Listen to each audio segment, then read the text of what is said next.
আজকের রেসিপিতে আপনাদের সাথে শেয়ার করব কাঁচা কলা। তো কাঁচা কলা কিন্তু একটা ভিটামিন, একটা স্বাস্থ্যকর রেসিপি বন্ধুরা। আর অনেকেই বাড়িতে পছন্দ করেন না। আর এভাবে রান্নাটা আপনাদের সাথে শেয়ার করব, যেটা আপনাদের অনেক অনেক ভালো লাগবে আর খেতেও বেশ স্বাদের হবে। আর এটা বানানোও কিন্তু একেবারে কম তেল মশলার মধ্যে রান্নাটা তৈরি করে নিয়ে আপনাদের সাথে শেয়ার করছি। অবশ্যই পুরো ভিডিওটা দেখতে থাকুন। এখানে আমি 3টে কাঁচা কলা নিয়েছি, 2টো আলু নিয়েছি। কাঁচা কলার খোসাগুলো এখন খুব ভালোভাবে ছাড়িয়ে জলের মধ্যে দিয়ে এখন আলু আর কাঁচা কলা খুব ভালোভাবে চকাটা ছাড়িয়ে নিয়েছি। জলের মধ্যে ধুয়ে নিয়ে এখন একটা প্লেটের মধ্যে তুলে নিচ্ছি। এগুলো সব ডুমো করে কেটে নিচ্ছি। তো এখানে আমি সবগুলো ডুমো করে কেটে নিয়েছি। কাঁচা কলাটাও এইভাবে ডুমো ডুমো করে কেটে নিলাম, আর আলু দুটোকে এভাবে ছোট ছোট করে নিয়ে ডুমো করে কেটে নিয়েছি। তো এটা এখন কাটা হয়ে গেছে। চলুন তাহলে চলে যাব গ্যাসের দিকে। তো এখানে আগে থাকতে একটা কড়াই বসিয়ে দিয়েছিলাম। পরিমাণ মতো এখানে দিয়ে দিচ্ছি সরষার তেল। আপনারা চাইলে এটা সাদা তেলের মধ্যেও রান্নাটা করে নিতে পারেন। তেলের মধ্যে দিয়ে দিলাম 1 চামচ পাঁচফোড়ন, আর সাথে দিয়ে দিলাম চিরা কাঁচা লঙ্কা, আর দিয়ে দিচ্ছি একটা বড় সাইজের পেঁয়াজ কুচি। তো হালকা করে নাড়াচাড়া করে ভেজে নেব। আর এটার মধ্যে কিন্তু কম তেল মশলার মধ্যে রান্নাটা তৈরি করব, কেননা মশলা একেবারে দেব না। আর এখন কেটে রাখা আলু আর কাঁচা কলা তেলের মধ্যে দিয়ে দিলাম। দিয়ে নিয়ে এখন কাঁচা কলা আর আলুটাকে খুব ভালোভাবে ভেজে নিতে হবে। তো এখানে হালকা করে নাড়াচাড়া করে নিলাম। নাড়াচাড়া করে নেওয়ার পরে এখানে দিয়ে দিচ্ছি স্বাদ মতো নুন। স্বাদ মতো নুনটা দিয়ে নিয়ে আবারও খুব ভালোভাবে একসাথে মিশিয়ে এখন 2 থেকে 3 মিনিটের মতো খুব ভালোভাবে আলুটাকে ভেজে নিচ্ছি। তো এইভাবে আলুটাকে সুন্দরভাবে 5 মিনিটের মতো ভেজে নিয়েছি মিডিয়াম টু লোয়ের মধ্যে। এইরকম কালারটা যখন এসে গেছে তখন এইখানে দিয়ে দিচ্ছি জল।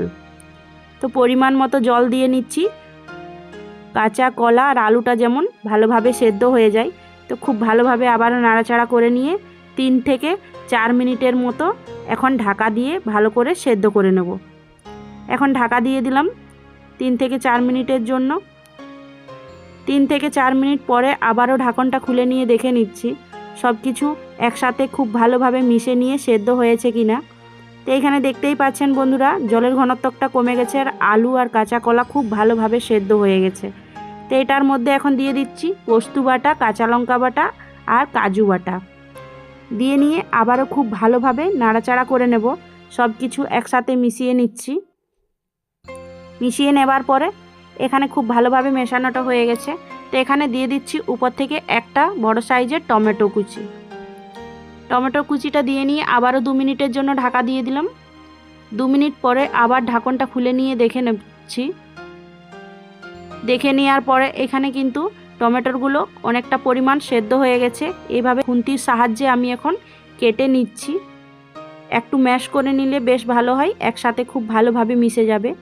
তো এইভাবে নাড়াচাড়া করে নেওয়ার পরে একটু মাখো মাখো করে রান্নাটা যেহেতু তৈরি করব, তো এভাবে মাখো মাখো ঠিক তৈরি করে নিতে হবে। এটা কিন্তু খেতে বেশ ভালো লাগবে মাখো মাখো। তো আপনারা পছন্দ করলে ঝোলও রেখে নিতে পারেন, সেটাও কিন্তু বেশ ভালো হবে। এখানে উপর থেকে দিয়ে দিলাম কিছুটা পরিমাণ ধনেপাতা কুচি। ধনেপাতা কুচি দিয়ে নিয়ে আবারও খুব ভালোভাবে নাড়াচাড়া করে নিচ্ছি। আর আমি যেহেতু মাখো মাখো বললাম রান্নাটা করব, আমি এই রকম মাখো মাখো করে নিয়ে রেসিপিটা তৈরি করে নিলাম। আবার কি, এবার নামিয়ে নেবার পালা। নামিয়ে নেবার বাদে কিন্তু গরম গরম ভাতের সাথে সার্ভ করুন, কিংবা রুটি পরোটা যে কোনোর সাথেই কিন্তু সার্ভ করে নিতে পারেন। আর এটা খেতে কিন্তু বেশ দুর্দান্ত স্বাদের লাগে। একবার ট্রাই করে নিয়ে দেখুন। কাঁচা কলা বাড়িতে এলে এইভাবে রান্নাটা করে নিয়ে দেখুন, খেতে কতটা স্বাদের হয় আর কতটা টেস্ট হয়। আর গরম গরম ভাতের সাথে একদম অপূর্ব লাগে বন্ধুরা খেতে। এখন আমি একটা প্লেটের মধ্যে সার্ভ করে নিচ্ছি। দেখুন কতটা লোভনীয় হয়েছে এটা। আর এই রকম দুর্দান্ত স্বাদের কাঁচা কলার রেসিপি কিন্তু একেবারে মিস করবেন না। বাড়িতে এলেই কিন্তু এইভাবে রান্নাটা করে ফেলুন, খেতে এত স্বাদের হবে বলে বোঝাতে পারবো না। একবার তৈরি করে নিয়ে দেখুন। আর আজকে আমি যেভাবে কাঁচা কলার রেসিপিটা তৈরি করে নিয়ে শেয়ার করলাম, সেটা কেমন লেগেছে অবশ্যই কমেন্টে জানাতে ভুলবেন না। ভালো লাগলে লাইক শেয়ার কমেন্ট করবেন। আর হ্যাঁ বন্ধুরা, অবশ্যই আমার পাশে থাকবেন। আর যারা আমার পাশে আছেন তাদেরকে অসংখ্য ধন্যবাদ জানাই। দেখা হবে নতুন কোনো রেসিপির সাথে। টাটা।